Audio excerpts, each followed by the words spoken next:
আপনি সহযোগিতা করতে পারবেন মানে আমি মোহাম্মদ মাসুদ রানা, রানা রূপে বাদশাহ, রাজমিস্ত্রি। আমি নরসিংদী থাকি। আমার টাকা তোলার সাথে সাথে আপনি কাটালেন, আর আপনাকে আমি বাকি পাওনা তুলে দিয়ে তারপরে আমি ব্যালেন্স করে কথা বলি, আমার মায়ের সঙ্গে কথা বলি। কেন টাকা পাই না আমি? এর কারণ কি? কেন দেওয়া হবে না আমাকে? আমি কি চতুর্থা না ডাকাত?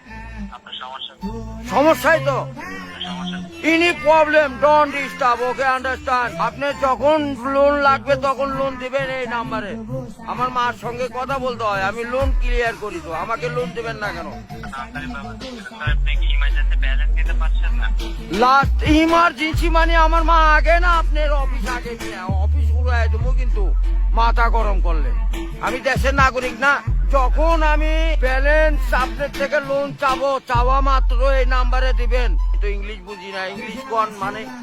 এই আমার সাথে ইংলিশ বলেন কেন? বাংলাতে কথা বলবেন। আপনি বাংলাদেশের নাগরিক না? আর এই সোল দয়া করে এই মোবাইলে টাকা পড়ছে আপনার সঙ্গে কথা বলার জন্য। ইংলিশ বলবেন না আমার সাথে। মোহাম্মদ মাসুদ রানা ওরফে বাদশাহ, নাম মনে রাখেন। ভোটার আইডেন্টি কার্ডে যায় বলেন আমি কে।